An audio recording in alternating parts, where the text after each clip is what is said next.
ఈరోజు నేను మీ ముందుకు రావడానికి కారణం, నేను కో డైరెక్టర్గా పనిచేసిన ఏడంతస్తులు మేడ మా గురువుగారు దాసనారాయణ గారి దర్శకత్వంలో జరిగింది. అది 41 ఇయర్స్ అండి. అంటే వెనక్కి తిరిగి చూసుకుంటే నాకు ఆశ్చర్యం అనిపిస్తుంది. 41 ఇయర్స్ అయిపోయింది అప్పుడేనే.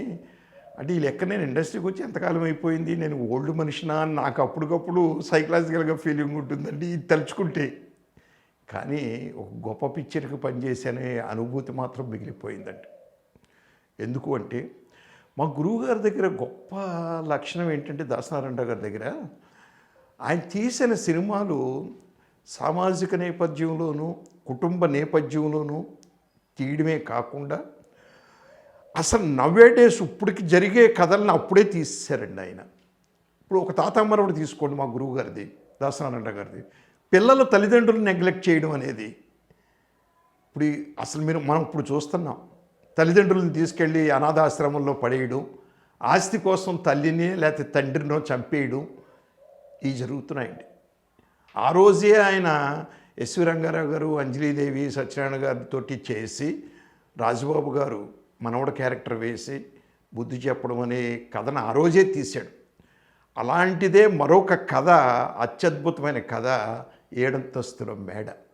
నాకు ఏడంతస్తుల మేడ డేట్స్ నారాయణరావు గారు అనేది 9th వండర్. అప్పుడు ఈ చిన్న సినిమాలు తీసుకునేవాడికి ఆయన మంచి భూమి పీరియడ్లో ఆ డేట్స్ ఇస్తే డబ్బులు ఇచ్చే టైంలో నాకు ఆ డేట్స్ ఇచ్చాడు.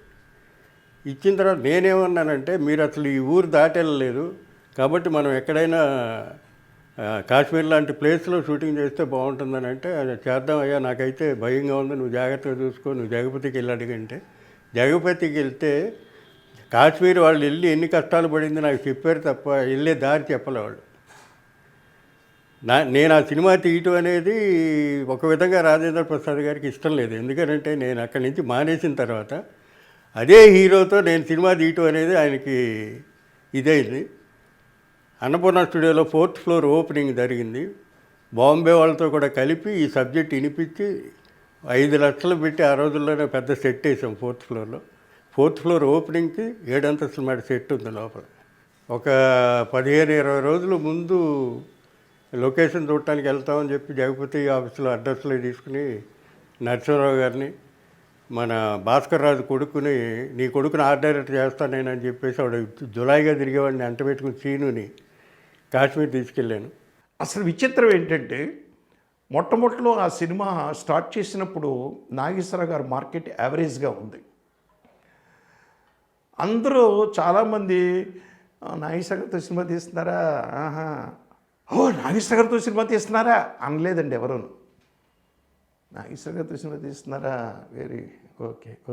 అయినా కూడా మొండి మనిషి మా గురువు గారు ఒక అద్భుతమైన కథ తయారు చేసి ఆయన పాటలు మ్యూజిక్ సిట్టింగ్స్ కూర్చున్నప్పుడు మ్యూజిక్ సిట్టింగ్స్ సాంగ్స్ అత్యద్భుతంగా వస్తున్నాయి. ఆయనకి ఆ మ్యూజిక్ చక్రవర్తి గారు చేస్తూ ఉన్నప్పుడు మ్యూజిక్ సిట్టింగ్స్లో అనిపించింది గురువుగారికి, ఈ పాటలు మద్రాసులో కానీ ఊటీలో కానీ తీస్తే కాదు, కాశ్మీర్లో తీయాలి. అంటే అప్పట్లో మనకి కాశ్మీర్ ఏంటంటే ఇప్పుడు ఫారెన్లో తీస్తున్నంత వాల్యూ అప్పట్లో కాశ్మీర్లో తీయడం అంటే అని ప్రొడ్యూసర్స్ ముగ్గురిని పిలిచి, కాకర్ల కృష్ణ గారిని, క్రిస్టఫర్ గారిని, శ్రీరాములు గారిని కూర్చోబెట్టి, ఏమండి, శ్రీరాములు గారు ఎక్కువ మా దగ్గర ఉండేవారు కాదు, కాకర్ల కృష్ణ గారు, మాకు క్రిస్టఫర్ గారు, ఈ పాటలు మనం కాశ్మీర్లో తీస్తే బాగుంటుంది, రేపు ఫస్ట్ షెడ్యూల్ అక్కడ చేద్దామని. అదేంటండి అది ఫస్ట్ షెడ్యూల్ మనకి 18 రోజులే కదా ఉంది. ఈ 18 రోజుల్లో మనం కాశ్మీర్ ఏర్పాట్లు చేసుకోవడం, వెళ్ళడం, రావడం, చేయడం ఏమిటండి ఇది, జరిగే పనా ఇది అని ఆశ్చర్యపోయారు. అలాగని చెప్పి గురువుగారికి ఎదురు చెప్పలేరు వీళ్ళండి. అది సరేనండి, మరి 18 రోజుల్లో ఈ ఏర్పాట్లన్నీ చేయడం, వెళ్ళడం, రావడం ఎట్లాగ సార్, ఇది జరిగే పనా అది అని మీరు ఏం కంగారు పడకండి, నేను ఉన్నాను కదా మీకు చూస్తాను. ఆయన ఎప్పుడు గురువుగారు దాన్ని ఏమంటాం, ఏటికి ఎదురు వెళ్తారంటారు చూడండి, అలాగే వెళ్తాడు ఆయన. రాజన్ అని మేకప్ మ్యాన్ గారు ఉండేవారు మా ఆఫీస్ డైరెక్టర్స్ కాలనీలో కొడంబాకం, దాని ఆపోజిట్ బిల్డింగ్లోనే ఆయన రాజన్ గారు ఆ సినిమాకి మేకప్ మ్యాన్. ఆయన పిలిచారు, ఏవయ్య రాజన్, నువ్వు నంబర్ ఆఫ్ టైమ్స్ కాశ్మీర్ వెళ్ళావు కదా, అక్కడ చేసావు కదా, సో నీకు అక్కడ ఎవరో మీడియేటర్ అక్కడ నీకు ఆర్గనైజేషన్ అది ఇది అంటే పలానా సో అండ్ సో అండి. ఓకే, మనకి 15వ తారీఖు నుంచి షెడ్యూలు, ఇంకా 18 రోజులు ఉంది. మరి ఏర్పాట్లు చేయగలవా? చేయగలుగుతాను సార్. బట్ ఇది ఫోన్ల ద్వారా జరిగే పని కాదు సార్, స్వయంగా డైరెక్ట్గా వెళ్ళిపోవాలి సార్. మనం ఏ లొకేషన్ కావాలో సెలెక్ట్ చేసి ఈ పర్మిషన్లు పెట్టాలి సార్ అని. అయితే ఓ పని చేయండి, ఆ రోజు రాత్రి ఎంత అయిందండి, 7, 8 అయింది మ్యూజిక్ సిట్టింగ్. తెల్లారి మార్నింగ్ ఫ్లైట్కి వెళ్ళిపోండి ఢిల్లీ. మీరు నువ్వు రేలంగి నరసింహారావు, కాకర్ల కృష్ణ, ఆర్ట్ డైరెక్టర్ భాస్కర్ రాజు గారు. భాస్కర్ రాజు గారికి అసిస్టెంట్ ఎవరంటే శ్రీనివాసరాజు. బయలుదేరి వెళ్ళిపోండి అని. ఏంటి నా గురువుగారిలా మాట్లాడుతున్నాడు, ఇలాగ అంటున్నాడు, ఈ జరిగే పనులు అనవసరంగా రెండింటికి చెడ్డ రేవడవుతామా, ఇక్కడ షూటింగు లేకుండా అక్కడ షూటింగు లేకుండా అనవసరంగా డేట్లు పోతాయా అని మా ఫీలింగు.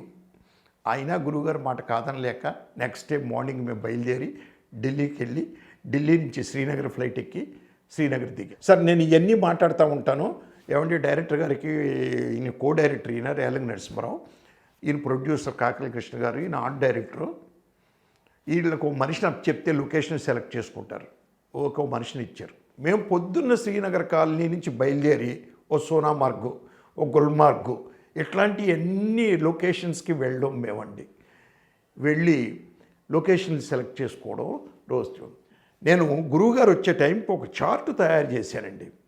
ఈ వారం రోజులు తిరిగాం సార్. ఒక్కో లొకేషన్కి ఒక్కో రోజు పడుతుంది. ఎందుకంటే ఏ లొకేషన్కి వెళ్ళాలన్నా శ్రీనగర్ నుంచి మీకు లోకల్ గార్డెన్స్ తప్పించి ఏ లొకేషన్కి వెళ్ళాలన్నా 3 అవర్స్ మినిమం పడుతుందండి.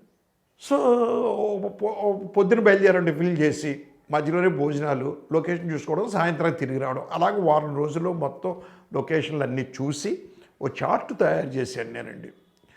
శ్రీనగర్ నుంచి ఆ లొకేషన్ సోనామార్గ్ ఎంత దూరం ఉంది, శ్రీనగర్ నుంచి గుల్మార్గ్ ఎంత దూరం ఉంది, ఇట్లాంటి లొకేషన్ పేర్లన్నీ రాసి నేనండి. ఇది ఆ లొకేషన్లో లైట్ మార్నింగ్ ఫేవరబుల్గా ఉంటుందా, ఈవినింగ్ ఫేవరబుల్గా ఉంటుందా, మనకు బ్యాక్ లైట్ కావాలి. అప్పట్లో మనం బ్యాక్ లైట్ తీసేవాళ్ళు ఎక్కువగా మనమంటే. సో బ్యాక్ లైట్ ఎలా ఉంటుంది, ఫేవరబుల్గా ఉంటుందా లేదా అని అన్నీ నోట్ చేసి నేను ఓ చార్ట్ తయారు చేస్తే గురువుగారు వచ్చి చూసి షాక్డ్ అండి. ఎంత డీటెయిల్డ్గా రాసేవయ్యా, ఎంత బాగా వర్కౌట్ చేసావు. మాకు ఎవరికి హిందీ రాదు, కాశ్మీర్ ఎక్కడుందో తెలీదు. మొండిగా ఫ్లైట్ ఎక్కి వెళ్ళిపోయాం. వెళ్ళిపోయిన తర్వాత ఎవ్రీ డే నాగేశ్వరరావు గారు ఫోన్ చేసేవాడు, నారాయణ గారు ఫోన్ చేసేవాడు. అందరం ఒక చోట ఉందాం, మొన్న ఎవరైనా కొడితే భయం, అక్కడ ఎట్లా ఉందో వాతావరణం, రగ్గులు కప్పుకోవాలా, దెయ్యి కప్పుకోవాలా, భయపడుతూ ఎవ్రీ డే మాట్లాడుతుండేవాళ్ళు. 3/4 పిక్చర్ అక్కడ కంప్లీట్ అవుతుందని చెప్పాం.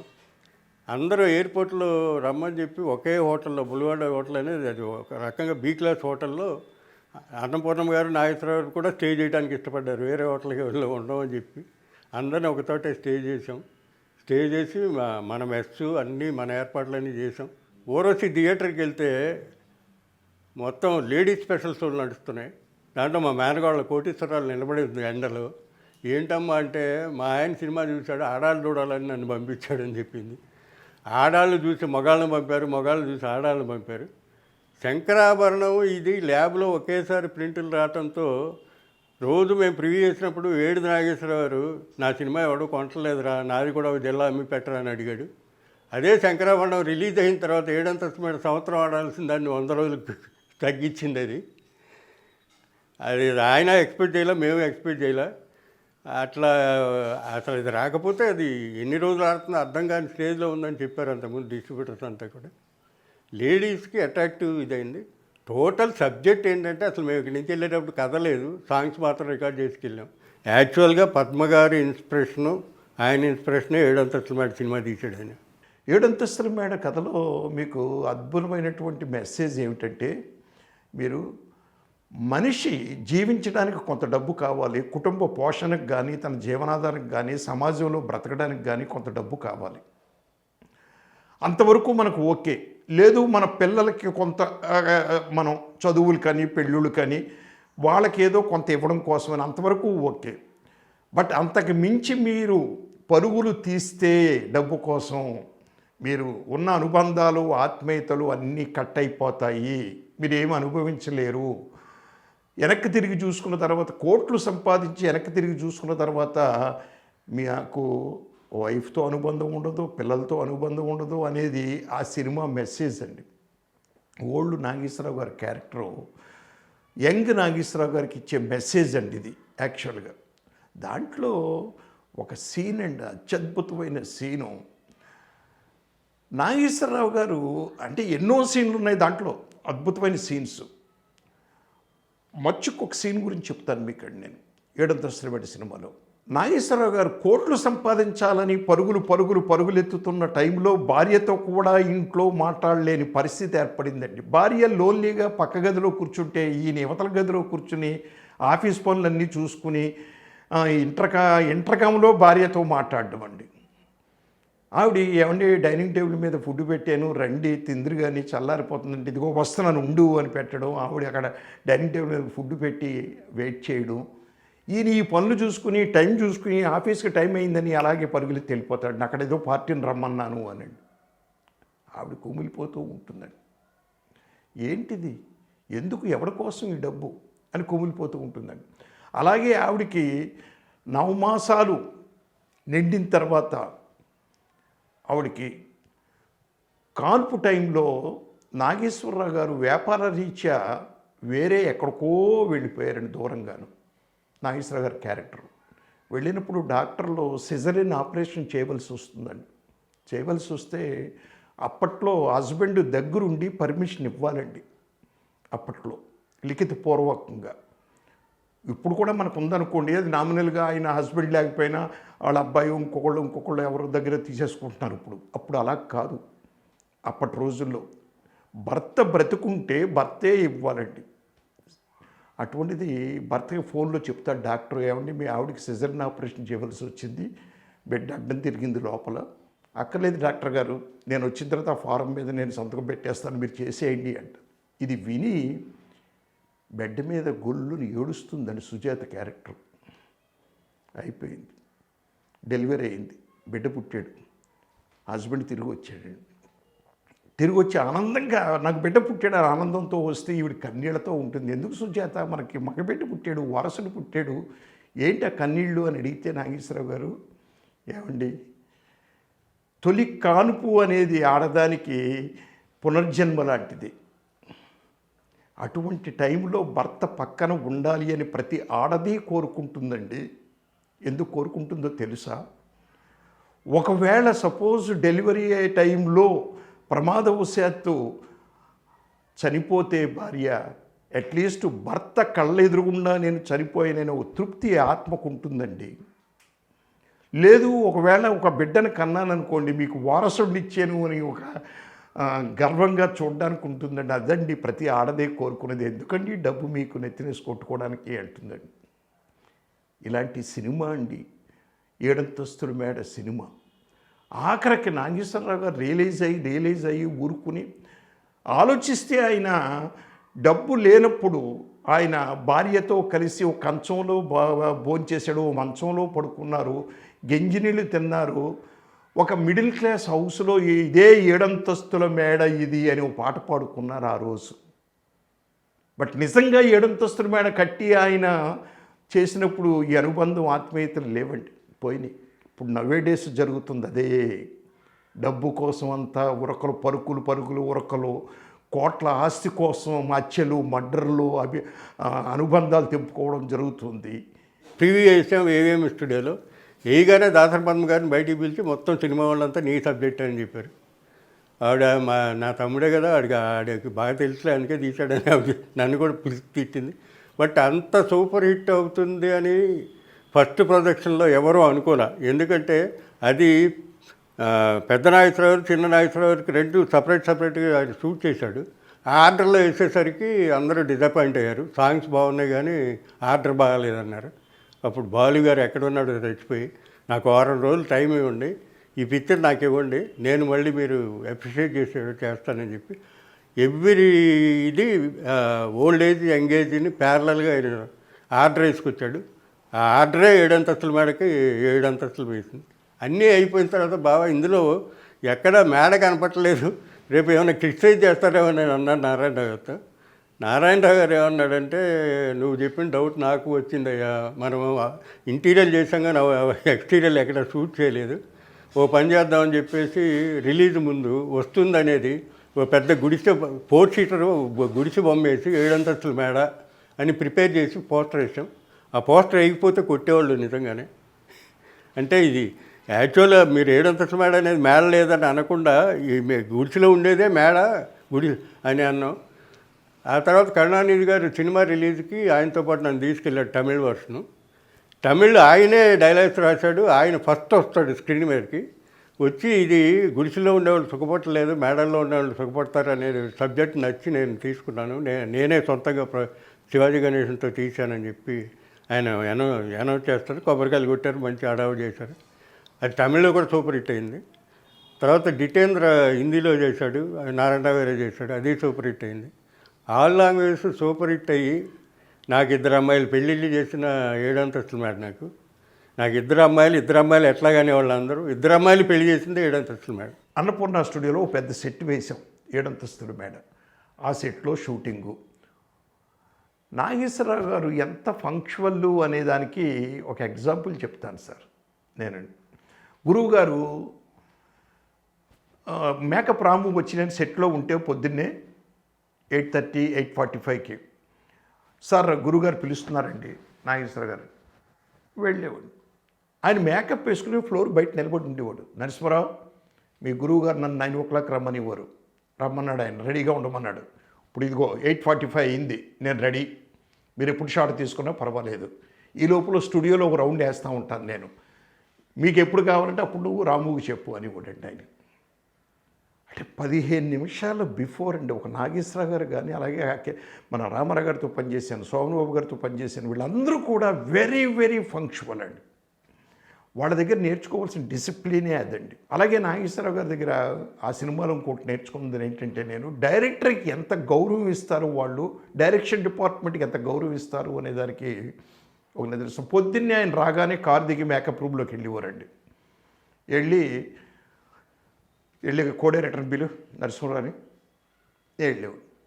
ఏంటి వాడి సీను సార్, ఇది సీను, ఓకే వెరీ గుడ్, ఇప్పుడేంటి సీను వేడివేడిగా రెడీ అయ్యిందా లేకపోతే వేడివేడిగా వేస్తున్నారా ఇప్పుడు అంటే మా గురువు గారి విషయం ఆయనకి తెలుసు.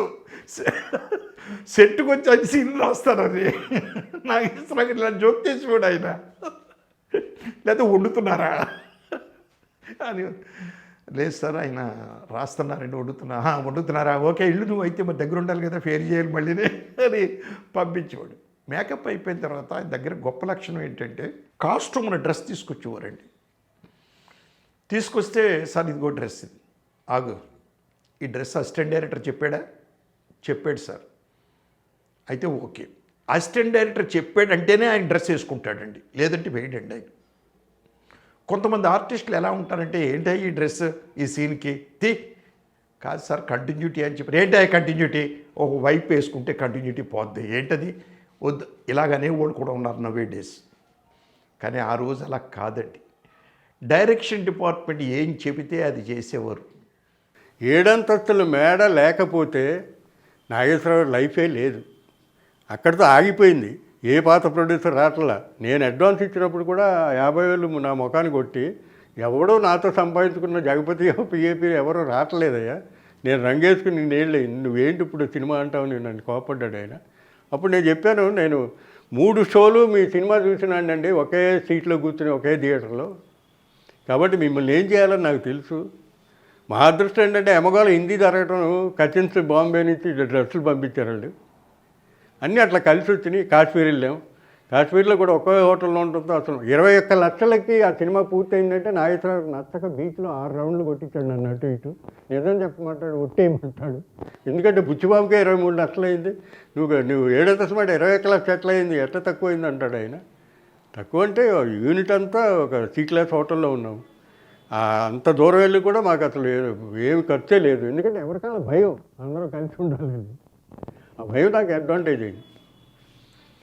13,20,000 పూర్ణ వాళ్ళు ఆ రోజుల్లో వాళ్ళు ఇచ్చిన 7-8 లక్షల అడ్వాన్స్కి రిటర్న్స్ ఇచ్చింది పూర్ణ చరిత్రలో లేదు. ఇంకోటి తెలుసా, 7 అంతస్తుల మేడకి సబ్జెక్ట్ శాంతినికేతను మాటిచ్చేసాడు ఈయన.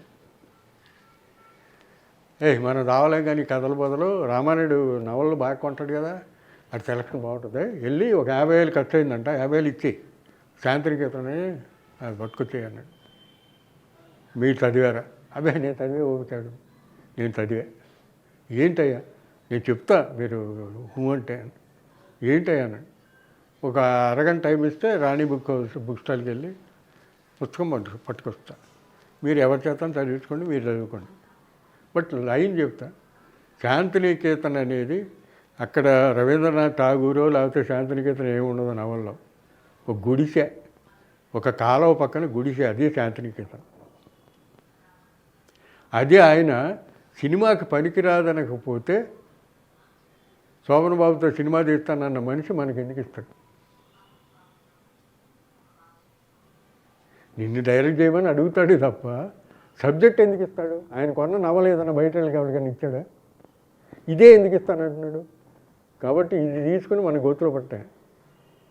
నా మాట నమ్మితే నమ్మన్నాను. ఆ నవల మొత్తానికి 5-6 అసోసియేట్ డైరెక్టర్ రవిరాజ వీళ్ళందరితో చదివించుకున్నాను. అందరూ అయ్యో ఈ సినిమాకి పనికిరాదు సార్ అందుకే. అప్పుడు డ్రాప్ అయ్యి అట్లా ఇది అదే అనుకునే లోపు షూటింగ్ షెడ్యూల్ వచ్చింది. అక్కడికి వెళ్ళి కూర్చున్నాం, నువ్వులున్నా మజ్జిగ, చెరువు నువ్వులున్నా మజ్జిగ వేసుకుని కూర్చున్నాం.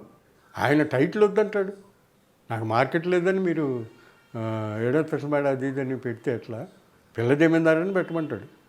ఏమంటానంటే ఇప్పుడు ఇంతకుముందే తులాభారానికి ఒకటి జరిగిందండి, ఆ పీ మీద ఇంకో కాగితం అంటిస్తారు షూ అని రాసి, నేను అది అసలు కాదండి, టైటిలే దీనికి లైఫ్. ఈ టైటిల్ సాంగ్కి ఇంకో సాంగ్ కూడా రికార్డ్ చేశారు, ఇది వద్దని. 7వ తరగతి మేడ ఇది వడ్డించిన ఇస్తారు, ఇది కాకుండా పప్పు వేసుకొని చారు వేసుకొని తర్వాత బుచ్చిబాబులో ఏదో పెట్టారు, అది ఆ వంటలు చేస్తా పాట పాడతాడు, అది రికార్డ్ చేశారు మాకని చక్రవర్తి చేత. అసలు వితౌట్ టైటిల్ వితౌట్ ఇది ఈ సినిమా వేస్ట్. మోసారండి ఊర్వశి థియేటర్లో ఫ్యాన్స్, ఎక్కడి కింద పడేస్తారు అనుకున్నా, రోడ్డు ఏమిటి కేకలు పెట్టుకుంటా పైకి ఎత్తుకుని. రాజశ్రీ అంటాడు, నా ఏమిటి రాజశ్రీ వచ్చాడు సినిమాకి, పాపం ఇంటర్వెల్లో టీ తాగడానికి వెళ్ళినప్పుడు 10 మంది చేస్తారు కదా, ఇది మేఘ సందేశం సాంగు ఏదైనా దేవులపల్లి అది ఇదని చెప్పుకుంటున్నారు. గురువా నేను వెళ్ళిపోతా, నేను రాసిన సాంగ్ నా ఎదురుగుండా దేవులపల్లి అంటున్నారు వాళ్ళు, ఇంకా నా బతుకెందుకంట. మళ్ళీ వాళ్ళ దగ్గరికి వెళ్ళి, కాదు రాజశ్రీ గారు ఫస్ట్ టైం ఈ దేవులపల్లి లెవెల్లో రాయాలని రాశాడు పట్టుదలగా, ఫీవర్ వచ్చి, కాబట్టి ఈయనే రాశాడని పరిచయం చేస్తే వాళ్ళందరూ కూల్ డౌన్ చేస్తే తప్ప ఉండనట్టు. అసలు యాక్చువల్లీ 7వ అంతస్తుల మేడ శోభన్ బాబుతో కమిట్ అయిన సబ్జెక్టు 25,000 అడ్వాన్స్ ఇచ్చాను. ఇచ్చిన తర్వాత హరికృష్ణ డిస్ట్రిబ్యూషన్ ఆఫీస్ ఓపెన్ చేస్తున్నాడు. అసలు శోభన్ బాబుకి నారాయణరావు గారికి మొత్తం కంప్లీట్ కట్ అయిపోయింది. కట్ అయిపోతే శోభన్ బాబు గారు బామ్మది ఇట్లా అయిందిరా అంటాడు, అది నేను చూసుకుంటాను అని చెప్పి ఈ ఇద్దరి మధ్యలో తిరిగాను. నా ఎమ్మట మోహన్జీ జగన్జీ వాళ్ళు కూడా తిరిగేవాళ్ళు రోజు. తిరిగిన తర్వాత ఒకరోజు ఫైన్ మార్నింగ్ నారాయణరావు గారిని మా ఇంటికి భోజనానికి తీసుకొచ్చి నేను ఫోన్ చేసి మాట్లాడతానన్నాడు శోభన్ బాబు. ఫోన్ చేస్తే ఆయన ఉబ్బి తబ్బిపోయి భోజనాన్ని పిలిచాడు. భోజనానికి మాకు తెలిసి వెళ్ళిన తర్వాత గేట్ దగ్గరికి వచ్చేసి వాటర్ వేసుకుని తీసుకెళ్ళిపోయి భోజనం చేశాడు. అప్పటికి మురారి గోరింటాకి అనౌన్స్ చేశాడు కొత్త ఆర్టిస్టులతో. ఎందుకంటే వీళ్ళిద్దరిని కలపలేక కలవరని తెలిసి పేపర్లో 1/4 పేజ్ అడ్వర్టైజ్మెంట్ కూడా వచ్చింది, వైజాగ్ వెళ్తున్నాం కొత్త ఆర్టిస్టులతో గోరింటాకి సినిమా దాసన్నాడు.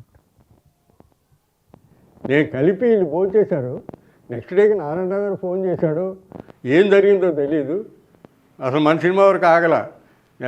సుజాత నిన్ను ఆయన్ని వేసుకుని వీళ్ళు నాకు వైజాగ్లో తేలేరు. వైజాగ్ నుంచి ఫోన్ నారాయణరావు, ఇట్లా శోభన్ బాబు పనిచేస్తున్నాడు మన గోరింటాకి, మన సినిమా కూడా చేస్తున్నాడు, అన్నీ అయిపోయింది, డిస్ట్రిబ్యూషన్లో కూడా శోభన్ బాబు పార్ట్నర్ అంట, కాబట్టి నువ్వు క్రిస్టఫర్ బెజవాడ వచ్చేయండి ఓపెనింగ్కి బాగుంటుంది, మనం అడ్వర్టైజ్మెంట్ కూడా వస్తుంది ఫుల్ పేజ్ పేపర్లో అది ఇదని చెప్పాడు. సరే అందరూ వెళ్ళాడు. వెళ్ళిన తర్వాత హరికృష్ణ అన్ని సినిమాలు ఉన్నాయి, నారాయణరావు గారి సినిమా ఒకటి కూడా లేదు, కమిట్మెంట్ లేదు, ఆ డిస్ట్రిబ్యూషన్లో లేదు. పేపర్ చూశాడు ఆయన, మీరిద్దరూ నడిచి వెళ్తారో లేకపోతే రైలు ఎక్కి వెళ్తారో, ఇక్కడి నుంచి వెళ్ళిపోండి మేడం అసలు. నారాయణరావు వెళ్ళిపోయాం. వెళ్ళిపోయిన తర్వాత గోరింటాకి ఫినిష్ చేస్తాను, బట్ సోమన్ బాబుతో నేను సినిమా చేయను. ఇదేంటండి కలిపింది నేను, పైగా నాకు బాగా ఇది ఉందండి అంటే కాదు కాదు అన్నాడు. అంత తర్వాత మరి ఎవరితో చేద్దాం అనుకుంటే అప్పుడు మురళీమోహన్తో అన్నపూర్ణ వాళ్ళు సినిమా చేస్తున్నారు ఇక్కడ నారాయణ డైరెక్షన్లో. రోజు స్టూడియోకి వెళ్ళి మురళీమోహన్తో చేద్దామండి, చాలు మనకి ఇంత చాలు క్యాస్టింగ్ అని. లేదయ్యా మురళీమోహన్ డేట్స్ లేవు అన్నాడు. మురళీమోహన్ బాత్రూమ్కి వెళ్తుంటే వెళ్ళి మురళీమోహన్ డేట్లు, నా డేట్లు లేకపోవడం డేట్ చెప్తాను. ఏమండి అని కాదు, చివరి చెప్పాడు, నేను నాగేశ్వరరావుతో ఇన్ని సినిమాలు చేశాను, నేను నాగేశ్వరరావు ఫ్యాన్ని, ఒక్కటి కూడా హిట్ అవ్వలే. నేను హిట్ ఇచ్చి తీరాలి నాగేశ్వరరావుతో. నాగేశ్వరరావు చేస్తాడు మన సినిమా, మిగతా ప్రాబ్లమ్స్ అన్నీ నేను ఫేస్ చేస్తాను, నువ్వు నాగేశ్వరరావు షిఫ్ట్ అవటం అవసరం ఉన్నాడు. నేను వెళ్తేనండి నారాయణ గారికి అడ్వాన్స్ ఇచ్చాక 12వ ప్లేస్లో ఉంది నా సినిమా. ఇంకో ట్రిప్ వెళ్ళేసరికి 5వ ప్లేస్కి వెళ్ళింది. ఇంకో ట్రిప్ వెళ్ళే నాగేశ్వరరావు ఓకే అన్నాక 3 నెలల్లో ఓకే అయిపోయింది. ఆ తర్వాత నేను అన్నా, ఇప్పుడు ఆయనకి చంద్రరాజు గారితో కూడా చెప్పాను, మనం కాశ్మీర్ ఎందుకు వచ్చామంటే పెద్ద ఆయన ఈ ఫోల్డ్స్ అయ్యి వచ్చినాయి, చిన్న ఆపరేషన్ లాగా చేసి మేనేజ్ చేసాము. అయినా కచెన్స్ డ్రెస్ వచ్చాక ఆయన ఎంత డిస్టెన్స్లో ఉన్నా ఆయన నాగేశ్వరరావు అని తెలుస్తుంది. మీరు లొకేషన్ ఇది చేయండి కానీ క్లోజ్ షాట్కి వెళ్ళండి, అట్లా తీసాడు ఆయన. అందులో కచెన్స్ రేపు షూటింగ్ అని కానీ డ్రెస్సులు రాలా, ట్రైన్ చూడాలి, ఏదో బొమ్మాయి వస్తే ఏమొస్తాయి గోచుగుడ్లు వస్తే ఏం చేయాలంటాడు ఆయన. ఏం కాదండి, అన్నీ పర్ఫెక్ట్ మెజర్మెంట్ తీసుకుని పంపించాడు. అతను మిమ్మల్ని కలిశాడు, మీకు తెలియదని. ఎప్పుడు కలిశాడు? మిమ్మల్ని కలిశాడు, ఆ టేపుకి వేసుకుని అన్ని మెజర్మెంట్ తీసుకున్నాడు పర్ఫెక్ట్గా. Shoe, tie, belt, to Z అండి ప్రతి డ్రెస్. అట్లా తైలిస్తే వేసుకుని వెళ్ళిపోతాం ఆయన. ఆ డ్రెస్సులన్నీ ఆయన మన సినిమా అయిన తర్వాత కొనుక్కున్నాడు ఆయన. బట్ అసలు ఎడంత సినిమా లేకపోతే ఈ సినిమాలే లేవు, నాకు రంగేసినాడే లేడన్నాడు ఆయన ఒకటే మాట. ఆ స్టేజ్లో ఆ సినిమా ఆయన అంత కసిగా తీసిన తర్వాత ఆ సినిమాలు వచ్చినాయనే గ్రాట్యూడ్, నన్ను ఒప్పించాడనే గ్రాట్యూడ్ నారాయణ గారికి ఉంది మనసులో. మళ్ళీ పాపం ఒక చచ్చిపోయే రెడ్ బస్సు ముందో ఇప్పుడు నాగార్జున పిలిచి సీడీ ఇచ్చి చూడమని 7 అంతస్తుల మేడ మళ్ళీ తీస్తా నీతో అని చెప్పి ప్రపోజల్ పెట్టాడు ఆయన. అప్పటికే ముసలాయనకి ఈయనకి భయంకరమైన సిచ్యువేషన్లో కూడా నాగార్జున వచ్చాడు, మాట్లాడాడు, అన్నీ అయిపోయినాయి. బట్ అది జరగదని చెప్పాను నేను. మళ్ళీ నిన్ను ప్రొడ్యూసర్ చేస్తాను, నేను డైరెక్ట్ చేస్తాను, ఆ సినిమా తీయాలి, అది దాంట్లో ఉన్న పెప్ప నీకు తెలియదు అనేవాడు. ఏ డ్యాన్సర్ ఒప్పుకోలే. హైదరాబాద్ మేము రామన్నారు వాళ్ళు. ఏం చేయాలంటే ఈయన తెలియగలడు కదా, బుచ్చిబాబు షూటింగ్ ఓపెనింగ్ పెట్టాడు. ఆ అమ్మాయి దగ్గర 4-5 రోజులు తీసుకుంటాయా అన్నాడు. తీసుకున్నారు. 2వ రోజు జయప్రద ఇంకా సీన్లు రెడీ కాలేదు, నువ్వు అనుకున్నది 2 రోజులు మిగిలిపోయేట్టున్నాయి, నువ్వు వెళ్ళిపోవచ్చు 2 రోజులు అని 2 రోజులకే ఐ మీన్ ప్యాకప్ అన్నాడు. అని ఆ రూమ్కి వెళ్ళి కుదరై నేనే ఇట్లా చేశాను అన్నాడు. సరే రూమ్కి వెళ్ళిన తర్వాత ఏంటండి అన్న, అమ్మ ఒక సాంగ్ చేయాలి, ఇట్లా వచ్చింది పొజిషన్, సినిమా రిలీజ్కి ఉంది, చాలా నష్టం అవుతుంది, ఖాళీగా ఉంటే నా కోసం ఒక హెల్ప్ చేయి అంటే, నాకేం డబ్బులు వద్దండి, మీకు హెల్ప్ అంటే చేస్తాను, ఎందుకంటే మీరు ఫస్ట్ టైం బాగుండాలి, సెటిల్ అవ్వాలనేది కోరికతో అందరం చేస్తున్నారు, అందరూ మనల్ని అందరూ చెప్పారు మీ గురించి, మీకోసం చేస్తాను, పైగా మీ అన్నగారికి కూడా చాలా రుణపడి ఉన్నాను, గోకులం కాలనీ అంతా నేను దున్నాను కదా, వచ్చి నేను ఉండగానే వచ్చేది రోజు వెంకటరత్నం అని చెప్తుంటే సరే ఒప్పుకుంది, యాక్సెప్ట్ చేసి. అప్పుడప్పుడు సాంగ్లో జయప్రద పక్కన ఉంటే అది మార్పించాలి, అది మార్పించి తెల్లబడి తెచ్చి 1.5 డేలో సాంగ్ ఫినిష్ చేసి వెళ్ళిపోయేటప్పుడు ఏంటమ్మా అన్న, నాకేమీ వద్దని.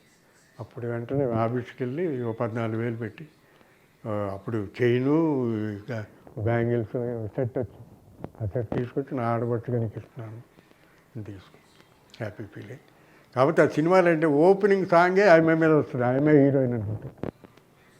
అంతవరకు హీరోయిన్స్ ఎవరు కనపడరు అసలు. ఓపెనింగ్ ఆయన కాశ్మీర్ నుంచి పిలిపిస్తారు, బర్త్డే అంటారు, బర్త్డే అని కానీ ఏమై సాంగ్ స్టార్ట్. అట్లా అసలు ఎవరు కాదంటారండి. నాకున్న అదృష్టం కూడా చెప్పమంటారా, జయసుధని మ్యారేజ్ చేసుకుంది కాకర్ల రాజేంద్ర ప్రసాద్, వాడు మా కజిను.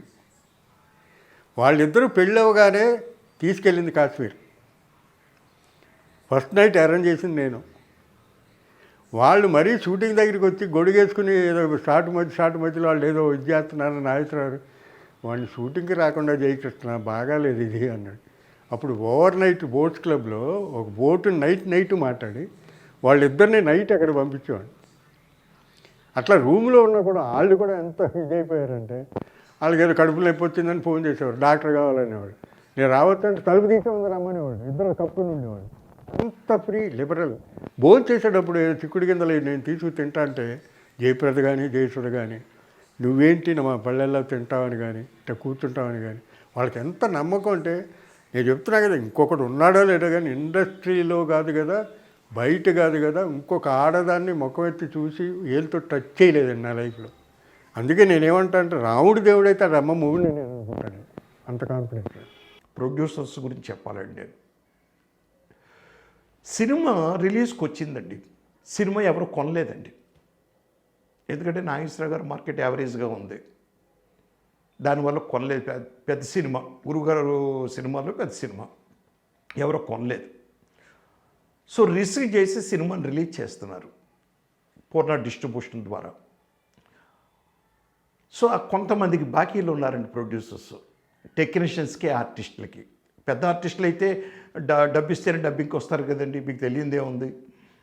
మిగిలిన చిన్న వాళ్ళకి బాయ్స్కి కానీ టెక్నీషియన్స్ కానీ డైరెక్షన్ డిపార్ట్మెంట్, కెమెరా డిపార్ట్మెంట్, లేకపోతే చిన్న వేషాలు వేసిన వాళ్ళు, క్యారెక్టర్ ఆర్టిస్టులు చిన్నోళ్ళు, వీళ్ళు ప్రొడ్యూసర్ నన్ను పిలిచి ఏమంటే మన సినిమా రిలీజ్ చేయబోతున్నాం, చేతిలో డబ్బులు లేవు, వాళ్ళకి డబ్బులు ఇవ్వలేకపోతున్నాం, పర్లేదు సార్ రిలీజ్ అయిన తర్వాత ఇవ్వచ్చు, వాళ్ళు ఏమనుకోరు.